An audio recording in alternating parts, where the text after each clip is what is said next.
Mambo vipi mwanafamilia wa WISPORT TV? Tuko hapa kuangazia mambo yaliyojiri katika ulimwengu wa soka.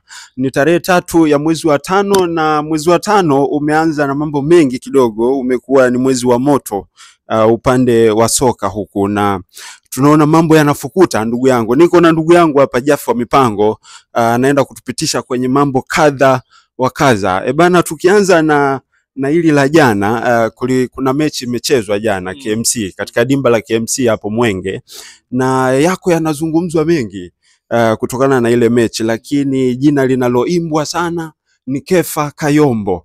Unazungumziaje hili kwanza, tukianzia hapa? Naweza nikazungumza jina la Kefa Kayombo linasikika kwa sababu ya maamuzi yaliyofanyika katika kuzitafsiri sheria 17 za mpira wa miguu kwenye mechi ya Simba Sports ambaye alikuwa ni mwenyeji kwa mgeni wake ambaye ni Mashujaa. Na kelele zimekuwa nyingi hata kabla ya mchezo wenyewe kumalizika, kwa maana ya nyongeza ya dakika zilizoongezwa na maamuzi mwenyewe, lakini pia kadi ambayo ilitoka kwenye mchezo husika ilikuwa ni sehemu ya kuongeza malalamiko kutoka kwa mashabiki, hususan kelele hizo zikatoka kwa shabiki wa Simba Sports ambaye anaamini maamuzi ya muamuzi hapo upande wake. Kelele zitatoka kwa shabiki ambaye anaamini maamuzi ya muamuzi yanawabeba wale ambao wapo uwanjani. Kwa hiyo hizo kelele ambazo unazisema zinatokana na mashabiki, lakini wadau mbalimbali wa michezo. Lakini kwa ulivyoangazia wewe dakika 90 za jana, Simba dhidi ya Mashujaa, unaona kuna namna yoyote Kefa alitafsiri kanuni ndivyo sivyo kufuatana na ulivyotazama wewe? Mara nyingi Augusto, tunachotazama ni kile kidole kinachosontwa, lakini hatuangalii vinne vinavyotutazama. Kwa hiyo mara nyingi na kwa hivyo pale ambapo unaamini kabisa kwamba mchezo ulikuwa unatakiwa utafsiriwe kwa namna ambao wewe ulikuwa unaona ni bora kutafsiri, lakini unapokwenda tofauti na matarajio yako, ndo pale kelele zinapokuja kwamba maamuzi ya muamuzi hayakuwa sahihi. Binafsi ukiniuliza kuhusiana na maamuzi ya muamuzi, zipo sehemu ambazo Simba Sports amebebwa, lakini zipo sehemu ambazo unaona maamuzi ya muamuzi yapo sahihi. Kwangu mimi ukiniuliza, nitakwambia kadi nyekundu aliyoitoa ilikuwa ni maamuzi ya haraka kwa yeye kufanya vile. Alipaswa kumkanya kwanza kabla ya kuamua kufanya maamuzi ya moja kwa moja, kwa sababu inampa hiyo nafasi yeye akiwa kama msimamizi na mtafsiri wa zile sheria 17 baina ya wanaume 11 kwa 11, kuzungumza na mchezaji kabla ya kumwadhibu. Ingekuwa ni aina ya kadi aliyoitoa inatokana na madhambi ambayo ni hatarishi kwa mchezaji, ile aina mazungumzo. Lakini kuna aina ya kadi ambazo unaweza ukatoa na zikaleta swali la kwa nini imefanyika vile. Ndio pale watu sasa wanakuja kuona kwamba au kuna mazingira ambayo yanawekwa sasa hivi kutafuta mzani kuwa sawa. Sababu ukiangalia ligi kuu soka Tanzania bara inachezwa na watu wawili peke yake. Yaani hao wengine ni wasindikizaji. Basi hao wengine wote ni wasindikizaji, na maana Azam na wengineo wote wanaofuata nyuma ni wanaisindikiza Simba na Yanga. Sasa katika kila mmoja ambaye anaweka mipango yake sawa ndiye atakayeibuka kuwa bingwa. Mipango yako unaiwekaje sawa? Kuna moja, kuwa na wachezaji bora uwanjani. Kuna pili, mipango ya nje ya uwanja. Sasa unaweza ukawa na wachezaji bora na bado usibebe ubingwa ligi soka Tanzania bara, kwa sababu ukisikia tunafeli nje ya uwanja. Sasa huku kufeli kwa nje ya uwanja ndiko ambako kunaleta hizi athari za sasa hivi tunazoziona. Kwa hiyo Jaffa Mipango, unakiri kwamba ligi yetu hapa Tanzania kwa 70% ushindi unaopatikana ni nje ya uwanja kuliko ndani ya uwanja? Mimi naamini katika uwezo wa kila mchezaji, naamini katika usajili, naamini katika ushindani. Lakini namna ambavyo mpinzani anakwenda kukabiliana na timu A, B au C, ndo pale ambapo wewe unaingia na wasiwasi kwamba hivi kweli hapa kuna ushindani. Yaani unaelewa alikuwepo hapa mwalimu aliwahi kusema ligi ya Tanzania haina ushindani. Alikuwa anamaanisha, japo watu wengi hawakumuelewa kwa nini anasema ligi ya Tanzania haina ushindani. Ushindani ni kitu cha aina gani? Ni namna ambavyo unakwenda kukabiliana na mpinzani wako kimbinu. Licha kuwa uwezo wa kila mchezaji mmoja mmoja na uwezo wa kutafsiri na kuamua matokeo ya mchezo, lakini bado inakuwa ngumu kwa timu kupata matokeo. Sasa tunaona kwa baadhi ya michezo, yani ukipiga hesabu watu wangapi au ni timu ngapi ambazo zimekutana na michezo ambao unasema leo nimeiona radha halisi ya mpira wa miguu, utakuwa unazihesabu. Mimi mara ya mwisho nimeshuhudia mchezo ambao ulikuwa ni wa aina yake baina ya Young Africans na Singida kule Zanzibar. Ulikuwa ni mchezo ambao unasema kiukweli ni mchezo ambao hutamani uishe kwa namna ambavyo kila timu inapambana kuhakikisha inalinda kuzuia isiruhusu bao, lakini inashambulia kuhakikisha kwamba inapata matokeo ambayo wanaona ni chanya kwa upande wao. Na kubwa hasa ligi kuu soka Tanzania bara, kinachohitajika ni matokeo ya alama 3. Kwa hiyo sioni kwamba mipango ya ndani ya uwanja inakuwa ni mizuri zaidi kuliko ya nje ya uwanja. Ila naona mipango ya nje ya uwanja muda mwingine inakuwa ni mizuri zaidi kuliko ya ndani ya uwanja, na ndicho ambacho kinakuwa na kelele nyingi. Ukisikia watu wa Simba Sports wanamzungumzia mdhamini kwa upande wa Yanga ambao ni mdhabuni kwa upande wa jezi kwa wao, hilo lote ni wasiwasi wa kuona kwamba kuna namna ambayo wao wanapata mechi rahisi pindi wanapokutana na wale watu. Lakini wao ambao wanazungumzwa hawaoni hilo, kwa sababu wanaamini pia wanakutana na michezo migumu pindi wanapokabiliana na hao wapinzani. Kwa hiyo swali lako jinsi ulivyoliuliza, kwangu naiweka 50 kwa 50, yani nje ya uwanja na ndani ya uwanja vimekaa level kwenye mzani. Kimoja kikipungua ina maana mzani utanyanyuka. Kinapo balance ndo pale unapokwenda kuona yes, nimeona kitu cha aina fulani. Sasa aidha kinapopungua uone imekulalia upande wako au imewalalia wapinzani. Ndivyo ambavyo inavyokuwa. Au ndo inathibitisha ule usemi kwamba kuna kocha fulani alipatia ubingwa timu fulani, lakini akaambiwa na viongozi wa hiyo timu kwamba bwana usijigambe, ubingwa sisi tunajua tumeupataje. Na maana hizo mbinu za nje ya uwanja ukiachana na mbinu za benchi la ufundi. Sasa kama wamezungumza hivyo, inamaanisha kwamba kwa 90% ni kwamba wanajua namna walivyoweza kuzicheza mechi. Sababu wewe ndio unaona kama kuna mbinu za mwalimu, na mwalimu yeye anachokiamini ni kwamba mimi nimemaliza kazi yangu katika uwanja wa mazoezi. Ninachokifanya ni kukipanga kikosi ambacho naamini kitakwenda kukabiliana na mpinzani na kitanipa matokeo ya alama 3. Anachokifanya kocha yoyote ni kulinda kibarua chake kwa matokeo yanayopatikana uwanjani. Na maana inapokwenda tofauti na hapo, uongozi utaona huyo mtu hastahili, kwa sababu hakuna kingine wanachokihitaji zaidi ya kutoa ubingwa ili waende kushiriki michuano ya kimataifa. Na ndio aim kubwa, kwa sababu kuna mamilioni ya wafuasi wapo nyuma ambao ni mashabiki, na wote hao wanataka furaha. Sasa hakuna furaha ambayo inakuja hivi hivi, kila furaha inakuja na gharama zake. Kwa hiyo kuna gharama ambazo wao wanajua, kama walizungumza basi wao wanajua kwamba wanatumia njia gani kuzilipa hizo gharama ili wananchi waendelee kupata furaha. Kwa hiyo hizo zipo, yani kwa ligi ya Tanzania hapa, kwa ligi ya Tanzania zipo na kelele zimekuwa nyingi. Mfano kwenye mechi ya jana nimeziona kelele, na kubwa hasa ni huyu Kefa Kayombo mwamuzi, na hata siku kaimbwa sana. Hata leo pia nimeona kwenye mitandao ya kijamii Priva amechola umbo la pembe 3 alafu kaligawa pale katikati, anakuambia tafute eneo la kaweka Kayombo na Neema. Nadhani ni namna tu ambavyo mitandao ya kijamii inakuwa ina hype kwa namna hiyo. Linapotokea jambo kwa mwenzako basi unalibeba kuona kwamba kuna haki haikutendeka. Lakini na wao pia watakuhoji kwamba kuna michezo ambayo tunaona wazi kwamba kuna viashiria vya wewe pia ulibebwa. Ukizungumza wao watakwambia pia kuna bao la mkono. Kwa hiyo Mr. Augusto, unaona kwamba hizi changamoto za waamuzi, sidhani kama ni ligi kuu soka Tanzania bara peke yake ndio ina changamoto ya waamuzi, ila ni kwa kiwango gani ndio hicho ambacho kinachoangaliwa. Sababu swala lililopo, hata Al Ahly wameigomea mechi dhidi ya maasimu wao. Kwa sababu ya nini? Kwa sababu ya waamuzi, na kwa sababu kwa kuna vielelezo vyote ambavyo viliruhusu mpinzani wao kupata alama 3. Mwamuzi alipuliza kipenga na alama 3 zikaenda kwa mpinzani, kwa sababu yeye hakuwepo uwanjani kwa dakika ambazo mwamuzi sheria inamruhusu kwamba mpinzani asipokuwepo ndani ya muda kadhaa basi unapuliza kipenga ndani ya nusu saa na alama 3 zinaenda kwa mpinzani. Na ndicho hicho ambacho sasa kinaleta changamoto sasa hivi kwa watu kila mmoja kumuattack Kefa Kayombo. Ni kama ilivyokuwa kwa Ramadhani Kayoko kwa upande wa Simba Sports. Kwa hiyo hizi kelele uwezi ukazisikia kwa mara moja ligi kuu soka Tanzania bara, zimeshakuwa nyingi. Yaani toka mechi ya kwanza mwezi wa 8 tarehe 20 tunazungumzia mwaka jana, leo tupo mwezi wa 5 tukielekea ukingoni mwa ligi kuu soka Tanzania bara, zimesalia mechi chache sana. Wengine timu wamebakiza mechi 3, wengine mechi 4 kutamatisha duru ile 24 25. Basi hakuna watu ambao wameimbwa kwa kiasi kikubwa kama waamuzi kwenye michezo hii. Kwa hiyo wataimba, lakini hiki kitendawili sijui lini kitatatuliwa. Walio na VAR na wenyewe bado wanaona maamuzi ya waamuzi yanakuwa hayapo sahihi.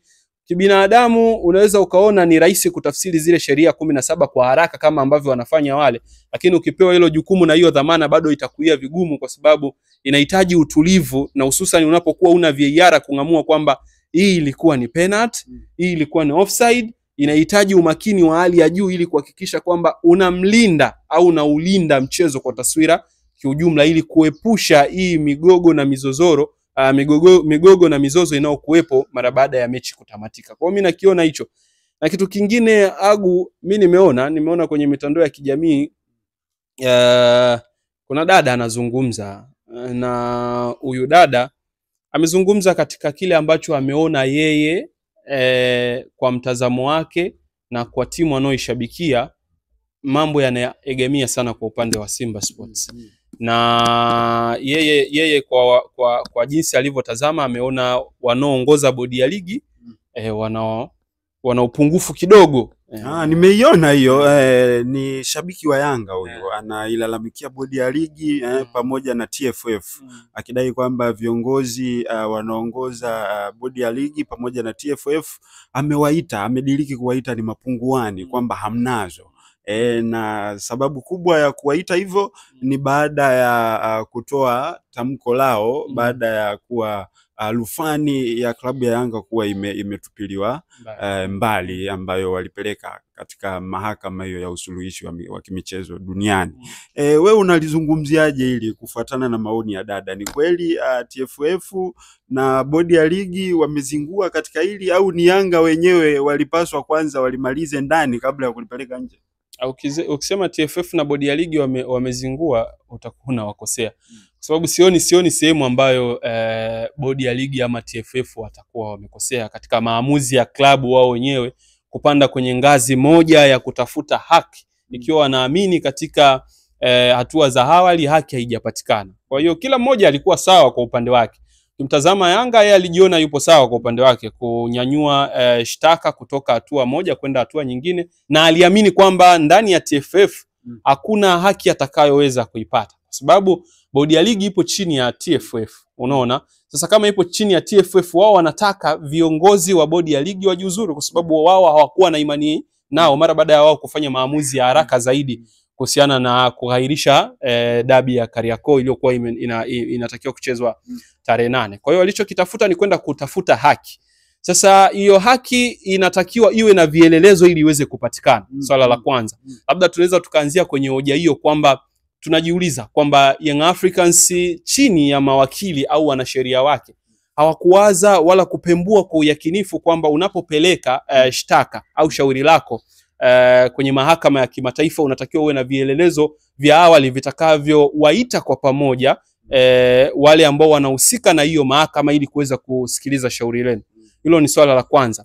Swala la pili, mnapokaa kukubaliana ninyi kama uongozi kwa uwezo wa mtu mmoja mmoja na kwa mamia ya watu au mamilioni ya watu waliowaamini kuwakabidhi hizo nafasi ili muweze kuwawakilisha, mnakuwa mnawapa taswira gani ya kuwatafsiri ninyi ni watu wa aina gani, kama mmeshindwa kung'amua hili katika akili ndogo sana ya elimu yetu ya msingi ili uweze kujua kwamba kule tunaweza tukapata haki au tusipate haki. Vielelezo ambavyo vilikuwa vinatakika kila mmoja anafahamu, hauna hivyo vielelezo. Huku unapotoka ngazi ya chini pia ambayo wewe unaamini huwezi ukapata haki, pia na yenyewe haijakubariki kwenda kule ili kuipigania haki yako. Unaamini nini unachokwenda kukivuna? Unachokivuna ndio hiki kwamba kasi watakwambia tumekusanya makaratasi yako, tumeenda kuyahifadhi kwenye sanduku la kutupia uchafu, dustbin. Unaona, sanduku la kutupia uchafu. Sasa unapokuja huku katika mapokeo ambayo wengi waliamini kwamba kasi ndo sehemu pekee inaweza kuleta usuruhishi katika dabi hii, kucheza au kuto kuchezwa, na wenyewe imetupilia mbali, lazima mashabiki wawe na magadhibiko. Na sehemu ambayo sasa imekuja kuibua hisia nyingi Augusto ni ile sehemu ambayo TFF na wenyewe wakatoa andiko lao na siku itapangiwa tarehe. Sasa na siku ambayo hili swala linatoka, Young Africans wao wanapambania kombe la muungano dhidi ya JKU. Kwa hiyo kiuhalisia tayari shughuli ambayo ilikuwa inaendelea kule Pemba ilikuwa inafanyaje, imeshatiwa dosari. Unaona, kitumbua kishaingia mchanga, umeitia dosari shughuli yao ambao wao walikuwa wanahesabu kwamba kwenye vile vikombe ambavyo wanaanza kuvihesabu, Ngao ya Jamii wanahesabu kama ni kombe, Muungano wanahesabu ni kombe, na bado huku nafasi ipo kubwa kwa nafasi ya ubingwa ligi kuu soka Tanzania bara. Unaona, kwa hiyo mimi najiuliza maswali mengi sana kwamba moja, walitarajia kwamba hii kesi ilipopelekwa kasi wangeweza kufaulu. Pili, kuna changamoto gani kwenye eneo la mawakili wa Young Africans au wanasheria wa Young Africans? Hapo ndugu yangu, nimeona maoni mengi ya wadau wa soka katika kurasa mbalimbali wakilalamikia kitengo cha wanasheria katika klabu ya Yanga.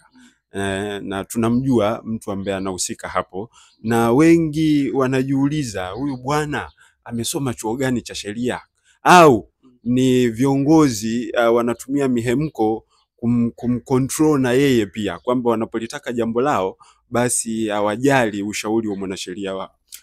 Yoyote asiyekuwa na maarifa huwa ni mtumwa wa kutumikishwa kwa mabwana zake. Yoyote asiyekuwa na maarifa huwa ni mtu wa kutumikishwa na mabwana zake. Na brother Augusto, kosa vyote ila usije ukawa ni mtumwa wa fikra. Ni bora uwe mtumwa wa kimwili lakini ukatunza fikra zako za kuamini kwamba ipo siku utajikomboa katika eneo ambalo unakuepo. Nikisema au ukizungumza kuhusiana kwamba anapelekeshwa au anatumwa na uongozi, ni kuivunjia heshima taaluma ulionayo, kwamba kwa miaka yote ambao ulipambana kuwa na hicho ambacho ulichonacho kimekupa nafasi ya wewe kusimamia eneo kubwa na muhimu na eneo nyeti kwenye klabu, ni kwamba elimu yako au taaluma yako ulionayo ni zero, hakuna chochote. Kwa sababu kama unakubali kupelekeshwa katika kesi ambayo unaamini kabisa hamuwezi mkafanikiwa kwenye hiyo kesi, inamaanisha hata wanasheria wako una mashaka. Una mashaka, yani tuambie wewe wanasheria wako uliupataje? Kama viongozi wanaweza kukuamuru kwenye swala ambalo wewe unawaeleza bana, kulingana na hali jinsi ilivyo na aina ya kesi jinsi ilivyo, hata tukipeleka huku tutapoteza muda. Kwa nini tusiwaeleze watu ukweli kwamba hili swala tuliacheni paka pale ambapo tutafikia makubaliano, kama ambavyo waziri wa michezo Paramagamba Kabudi aliwaita pale Taifa na kuwasikiliza pande zote mbili. Wangesema sasa, wangesubiri maamuzi kwamba hizo busara ambazo zilikuwa zinatakiwa zitumike badala ya kanuni na sheria zinazoongoza mpira, je, zimefikia muafaka? Kwamba bana sasa kwa busara ambazo zimetumika kwa pande zote mbili, dabi hii itachezwa kwa tarehe fulani. Unaona? Kwa sababu Young Africans wao wameshahesabu mechi zao ambazo zimebaki ili watangaze ubingwa. Shauri limeshatupiliwa mbali. Mtacheza mchezi, lazima mcheze, kwa sababu TFF washakwambia wao ndio baba wa mpira, ndio mama wa mpira wa ligi kuu soka Tanzania bara. Lazima utacheza. Utaachaje kucheza na aliyakuwa tayari umeshapangiwa tarehe ya kwenda kucheza? Hapo utakuwa unampa haki mpinzani wako au mtani wako kubeba alama za bure kabisa za wazi, ambapo sasa hivi ukiangalia wao pia wanakuambia hawana mpango au hawafikirii kwamba kuna kiporo chao ambacho kitachacha. Muda huo pia wanafikiria tournament ambayo hivi sasa inaimbwa zaidi, kombe la shirikisho barani Afrika, ambao wapo hatua ya finali. Sasa unaniambiaje Agu, kwenye eneo hilo ambalo wewe unahudumu, eneo nyeti, kila taasisi hakuna eneo nyeti kama eneo hilo la wanasheria. Kwa hiyo unatuonyesha madhaifu yako, na ukifuatilia kesi nyingi ambazo zimekuwepo kwa vipindi vya hivi karibuni, kila taarifa kwa umma inapotoka Yanga kaliwa kichwa. Kila taarifa inapotoka Yanga kaliwa kichwa. Sasa inafika sehemu unajiuliza, ndio jambo ambalo ina maana muda mwingine inaweza mzigo tu unaangushwa kwa mwanasheria, kwa sababu kesi za wachezaji kichwa linakuja ili sijui Young Africans kaenda kasi kushtaki kalimwa kichwa. Zimekuepo hapa sijui kina Lazarus Kambole, Gael Bigirimana, unaona zinaenda zinakuwa nyingi. Sana ukisikia labda kwa watani wao utasikia taarifa kwa umma wamezuiliwa labda kusajili kwa sababu ya malipo ya mchezaji fulani hajakamilika, na wanapokamilisha basi wanafunguliwa. Sasa kwa nini muwe mnasubiri mpaka zitoke andiko la FIFA sijui kupitia CAF lije shirikisho la mpira wa miguu ndo mchukue hizi hatua? Mnakuwa mnajishusha thamani katika viwango ambavyo ninyi mnazungumza kuwa ni timu bora, ni timu kubwa katika ligi kuu soka Tanzania bara. Lakini kitu kingine ambacho mimi nakiona kwa sasa hivi Mr. Agusto na kimekuwepo mimi wanaosema hii ligi muda mwingine haina thamani ya kuwa namba 6 kwa ubora barani Afrika, sijui ni nani aliweka kwenye nafasi ya 4. Sijui ni nani aliweka kwenye nafasi ya 4 kwamba ligi kuu soka Tanzania bara inashikilia nafasi ya 4. Lakini ninachokifahamu hii ligi ipo nafasi ya 6. Sasa unapoishusha, unajua hakuna mazuri ambayo unaweza ukayapata bila changamoto. Na TFF ili kujiona wanaweza kumudu hizi heka za hawa maasimu wawili zinapotokea changamoto kama hizi. Kiongozi ili uonekane ni kiongozi imara, ni namna ambavyo unaweza kutatua changamoto za wananchi wako. Sasa katika hili pia tunataka tuone vile ambavyo TFF wao kupitia bodi ya ligi wanaweza vipi kuzisimamia changamoto ambazo zimekuwepo. Kwa hiyo maamuzi ya haraka ambayo yalifanyika ndio ambayo yanawaumiza Young Africans mpaka leo. Kuchapisha imagine kaka, umechapisha ma t-shirt hamchezi, mmetunga nyimbo hamchezi, alafu leo hii linakuja andiko la kasi, wajumbe wamekaa huko maskini ya Mungu hata hawajafikiria, watu wameshatumia gharama zao, wameimba hawachezi, alafu leo hii nakuja kuambia wacheze. Mfano sasa wewe vaa hivyo viatu, wewe kuweza kwamba haya sasa hatuchezi. Agu umeshatumia gharama, mmehamasishana, wazee wamekaa karibuni mikoa 6, Kilimanjaro, Zanzibari, Morogoro, Mwanza, wote hao wamekaa kusema kwamba bana sisi hatuchezi. Na wengine wameenda mbali kwamba timu ikienda uwanjani rais wa klabu ana la kujibu na sio dogo.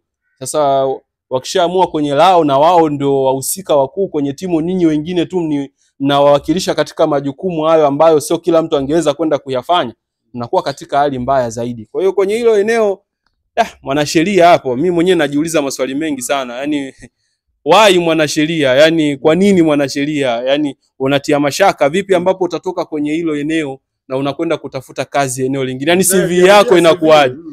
Swali la msingi kwamba sasa CV yako itakuwaje kwenda kuomba kazi sehemu, kwa sababu huwezi ukaniambia utakuwa mwanasheria wa Yanga miaka yote. Kuna maisha mengine baada ya hapo.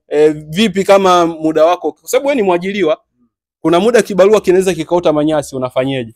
Mwisho wa siku ndio hivyo unajiweka kwenye hatari mbaya zaidi ya wewe kukosa kazi, kwa sababu watu wanaangalia CV yako, na CV ya mwanasheria ni kushinda kesi. Unaposhinda kesi unakaribisha watu wengine, kwa bana na kesi yangu ili na hii na hii na hii, unanisaidiaje? Yeye kama mwanasheria anajua anaingilia hapa, natokea hapa, mwisho wa siku tunashinda kesi. Sijui kama labda kuna kesi nyingine ambazo huwa anaziendesha nje ya mpira, anafanya vizuri zaidi. Unajua pia mpira una mambo yake, una utaratibu wake.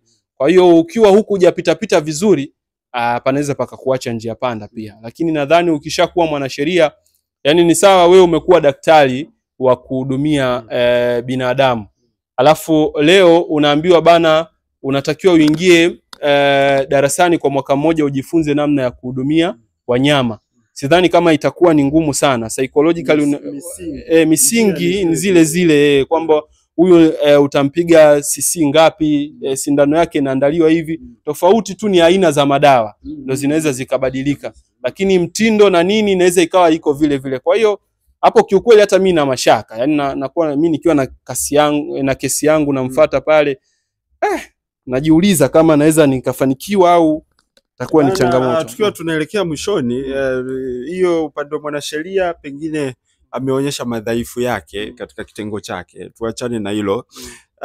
Turudi huku tukiwa tunaenda kumaliza mchezo namba 184 ambao ndio ilikuwa dabi. TFF wamedai unapangiwa tarehe na utachezwa. Sasa kufuatana na kasumba ya marefari wa hapa katika ligi yetu, nimeona kuna wadau wengi sana baada ya Kefa Kayombo kufanya yake jana, wamejitokeza na kuomba au kuiomba TFF kwamba watafute marefari wa kutoka nje ya mipaka ya Tanzania ambao watachezesha mchezo wa dabi ya Simba na Yanga ili kuepusha hizi mazonge zilizopo. Wewe hili una utambuzi nalo upi? Yani jambo hili ambalo kwanza sioni likitokea. Yani cha kwanza sioni kama litatokea. TFF hawezi kusikiliza hilo. Sioni kama litatokea hilo swala. Yani mwamuzi kutoka taifa lingine kuja kuchezesha dabi, silioni. Yani silioni hiyo ndoto bado tuendelee kuiota, pengine kuna mechi ya kimataifa mwamuzi kutoka taifa lingine atakuja kuchezesha, sawa, it's okay. Lakini kwa hapa ndani sioni, kwa sababu unajua unapomleta mwamuzi kuchezesha mechi hapa, gharama zinakuwa kwa nani? Gharama zinakuwa kwa shirikisho la mpira wa miguu Tanzania, kwa sababu wao ndio wasimamizi chini ya bodi yake ya ligi, unaona. Sasa hizo gharama mpo tayari ninyi timu kuzilipa, na kama ninyi timu mnalipa, nani atalipa zaidi? Nani atakuwa upande kutaka kuwa upande wa mwamuzi ili matokeo iname upande wake? Kwa sababu mkipewa hiyo access ni kwamba ninyi pia mmekuwa sehemu ya kusababisha matokeo kuwa mabaya, kwa sababu wewe utatoa 50 na yule atatoa 50, lakini mwenzako kukitokea kigugumizi chochote katika kutafsiri sheria 17, utahisi mwenzako alitoa nyingi katika kile ambacho mlikubaliana mkitoe. Sasa uone kama mnatengeneza mazingira ninyi wenyewe kuwa magumu. Yani bado unatengeneza mazingira vipi? Huyo kaja huyo mwamuzi ambaye mnamtaka kutoka nje, ambaye mnaamini kabisa hakutakuwa na viashiria vyovyote vya kushindwa kuzitafsiri sheria 17 au kufumbia macho makosa ambayo yalitakiwa kugeuka kuwa faida kwa mpinzani. Vipi timu nyingine ikijua kwamba mwamuzi fulani, kwa sababu Augusto, labda tueleweshane hapa, tuelewe. Hakuna mtu ataingia kwenye taifa hili akawa akaingia kwa siri watu wasishindwe kufahamu kama huyo mtu kaingia ndani ya taifa hili. Unaona? Swala la kwanza. Swala la pili, hii TFF bodi ya ligi, humu ndani yake kuna watu wa Simba na Yanga na timu nyinginezo. Yaani hawa wanaounda safu za uongozi katika shirikisho la mpira wa miguu Tanzania na bodi ya ligi, hawa watu ndio viongozi wa timu nyingine. Sasa unataka kuniambia mipango yote hii itakuwa ni taarifa za siri ya watu washindwe kujua kwamba kuna hili na hili na hili linaendelea? Kama wao huwa pia wanatoka kuzungumza kwamba kuna viashiria vya rushwa na huyu mtu kuna pesa alizipokea kutoka timu A, ilikuwa ni muda fulani, leo hii huyo mwamuzi atakayeingia, ambaye sidhani kama atatoka kwenye taifa lake kuja huku kukimbia kwa dakika 90 bila ya kurudi na chochote kitu. Umemwekea dau, hilo dau umelipeleka wewe, hajaja kukuomba hilo dau bana, angalia namna ya sisi kupata matokeo, unaona. Akashindwa kukubeba kwenye hizo dakika 90. Wachezaji timu pinzani wamekuwa na nidhamu zaidi kucheza mchezo, wamehakikisha kwamba watengenezi makosa ambayo ni ulazima ambayo yatawaadhibu. Sasa unategemea nini kinachotokea? Sasa bado sioni kama suluhisho ni kumleta mwamuzi kutoka taifa lingine aje kuchezesha hapa. Ni kwamba mnatuaminisha kwamba bado kwenye eneo la waamuzi ni changamoto, na bado changamoto hiyo sasa itakuja ile tunatuonyesha. Ndio maana tunatoa mwamuzi wakati mmoja pekee Tanzania ambaye anaweza kwenda kuchezesha michuano ya shirikisho, kafu, hata michuano ya kafu. Unaona? Yaani kumradhi, nimesema michuano ya kafu kwa maana ya Afcon. Kwa hiyo bado naliona hilo eneo likiwa bado na changamoto kubwa sana. Yaani eneo la waamuzi kumbeba haliwezi likaisha. Yaani haliwezi likaisha. Hata VAR ikija sioni kama eti ndio itakuwa njia pekee ya kutatua hii changamoto iliyopo. Sioni. Ila njia pekee ambayo itaweza kuwalinda waamuzi ni vilabu kuachana kabisa na kuwafuata waamuzi wakubaliane na sheria 17 za mpira. Njia pekee ya kutatua changamoto ambazo zipo kwa hivi sasa, vilabu waache. Vilabu wakisitisha kuwafuata hawa waamuzi, sidhani kama kuna mwamuzi atakayechezesha akiamini kwamba kuna timu fulani ilinifuata ikanipa ahadi ya kitu fulani. Hawezi akachezesha kwa njia hiyo. Anachezesha kwa sababu anaamini na posho yangu ya 300 nikitoka hapa TFF washaniingizia pesa yangu, naenda kuendelea na maisha yangu. Sidhani kama kuna chochote nitatarajia kukipata kutoka kwa hawa watu ambao wanatoka kwenye timu A, B wala C. Kwa hiyo wao wenyewe ndio wanaleta matatizo. Yaani matatizo ya waamuzi nchi hii yanaletwa na vilabu wenyewe. Hayaletwi na waamuzi wala na TFF. Vilabu wenyewe ndio vinaleta matatizo ya waamuzi. Kwa sababu unalilia kuna rushwa na wewe unatoa rushwa. Sasa kama unalilia kuna rushwa, kwa nini usitoe rushwa uitafute haki kwa njia ya haki? Na kwa nini usiache kupokea rushwa? Sasa kwa nini wewe mwamuzi? Kaka, pesa imekuja. Mimi wewe unaponiletea pesa Augusto, mimi ndo nabaki na dhamana ya kwamba mimi nakwenda kuhukumu vipi. Unaweza kaniletea pesa yako, sawa. Mimi nimeshachukua yako nimeweka mfukoni. Alafu nakwenda kuchezesha kwa haki. Na tafsiri vile inavyotakiwa kutafsiri. Kesho hautarudi kwa sababu ile pesa tumepeana bila makubaliano. Kesho hautarudi kwa sababu najua nimetoa pesa yangu alafu bado jamaa kaniua. Utamuogopa kwa sababu sema nikienda tena kwa huyu ndo maana hivi vilabu vinafikiaga hatua ya mashabiki wake kuzungumza kwamba hatumtaki mwamuzi fulani. Hatumtaki. Wewe nani unapanga kwamba umtaki mwamuzi fulani? Wewe ndio bodi ya ligi? Wewe ndio shirikisho? Una mamlaka gani ya kumkataa mwamuzi kwenye mchezo kwamba mwamuzi fulani hatumtaki? Ni kwa sababu mnaamini eti atakuwa upande wa timu fulani. Mnaamini atakuwa upande wa timu fulani. Sasa mna maana gani? Yani nyenye mnasema afu baadaye mnatoka mnajisahau, mnaanza kusema ligi yetu ni ligi yenye ushindani, ni ligi namba 6, ni ligi namba ngapi? Kaka, kwa haya ambao wewe unataka upangiwe mwamuzi fulani ili uweze kupata matokeo ambayo yalikuwa yako salama kwa upande wako. Kwa mimi naona bado ni changamoto Mr. Augusto. Sioni kama kitendawili hicho kinaweza kuteguliwa kwa siku za hivi karibuni. Labda kuna maboresho ambayo yatatokea na yatokee kwa kiasi kikubwa zaidi kuweza kila mmoja kupata haki anayostahili. Engo ya waamuzi bado ni changamoto. Mpaka hapo tunaweka nukta. Nilikuwa na Jeff wa mipango. Hii ni Wisport TV. Nikusii tu tufuatilie katika mitandao yote ya kijamii. Tunatumia jina hilo hilo Wisport TV, YouTube, Wisport TV, Facebook, TikTok, lakini pia Instagram. Bye bye.